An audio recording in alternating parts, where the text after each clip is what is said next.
안녕하세요. 10억 주식입니다. 자, 오늘은 2월 26일 토요일입니다. 자, 이제 그 전쟁 공포에서 어느덧 좀 벗어나서 나스닥은 지금 상승을 하고 있고요. 이제 남은 우려는 이제 인플레이션 문제가 아닐까 싶습니다. 지금 제 현재 보유량은 2,000주고요. 현재 지금 마이너스 15.72% 손해를 보고 있는 상황입니다. 그와 더불어 오늘 반도체 관련된 이야기를 좀 해보도록 하겠습니다. 자, 일단은 주식시장은 계속 올라가면서 오일 가격도 내려가고, 이제 투자자들은 러시아 그 압박에서 조금 벗어나는 분위기입니다. 오늘 조만간에 우크라이나 대통령하고 푸틴하고 협상도 있을 거라고 해서, 어, 만약에 그게 잘, 계획대로만 진행이 잘 된다면 어느 정도 리스크에서는 벗어날 수 있지 않을까. 자, 그렇게 좀 예측을 해보고 싶습니다. 자, 우리가 현재 그렇다고 해서 트렌드를 무시할 수는 없습니다. 현재는 지금 하락 트렌드에 있는 거는 확실히 맞고요. 여기 지금 이 그래프를 보시다시피 이 하락 트렌드에 현재 놓여 있는 상황입니다. 그래서 이렇게 떨어진 다음에 올라갔다가 다시 떨어진 다음에 올라갔다가 다시 떨어진 다음에 지금 올라가고 있는 상황입니다. 그래서 다음 고점은 이 부분, 이 부분이 고점이 될 가능성이 있습니다. 여기서 맞고 올라갈 수도 있지만 다시 조정을 받고 내려갈 수도 있습니다. 항상 우리는 올라갈 수도 있고 내려갈 수 있는 모든 변수를 고려해서 투자를 해야 됩니다.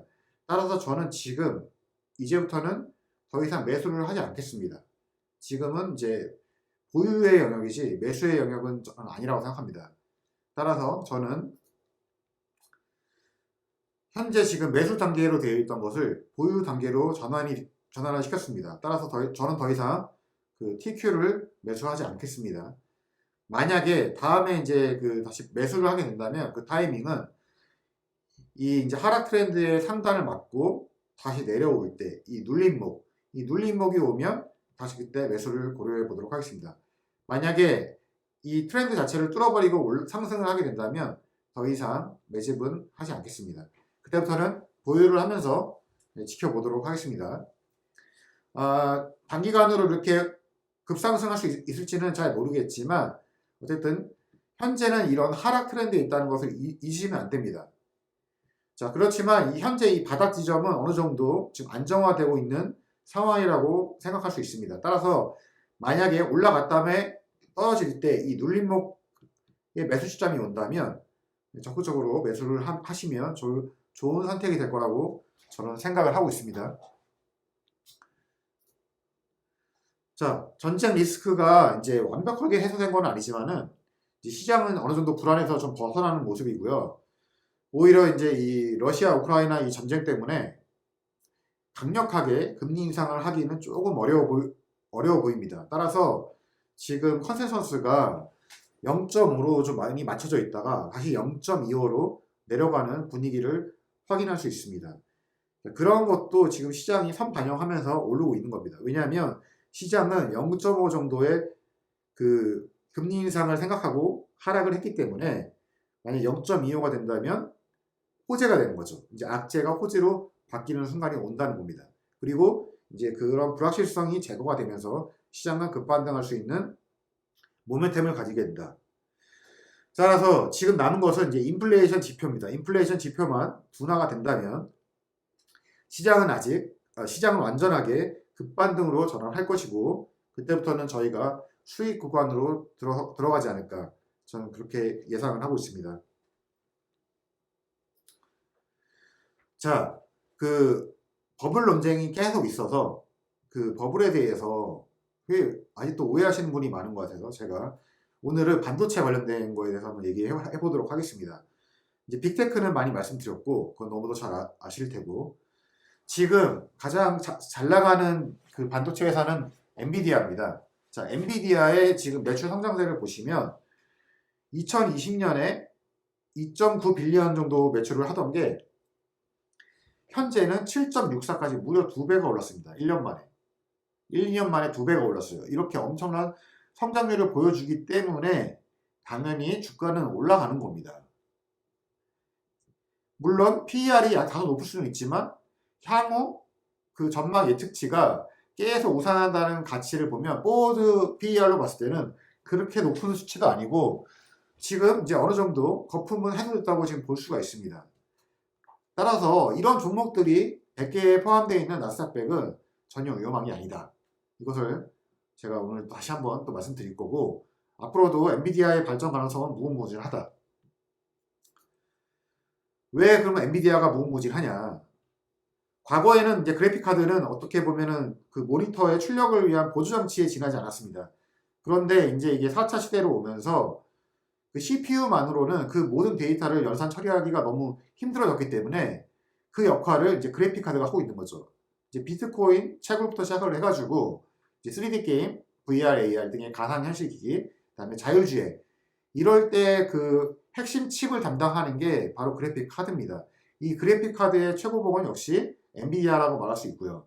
따라서 엔비디아의 발전 가능성은 정말 무궁무진하다고 얘기할 수 있고, 모든 자동차는 결국에 이 스마트폰처럼 스마트카가 될 것입니다. 그러면 결국에는 차는 결국에 이 인공지능이 들어간 하나의 컴퓨터가 이동하는 컴퓨터가 될 것이기 때문에 엔비디아의 발전 가능성은 저는 무궁무진하다고 생각을 합니다.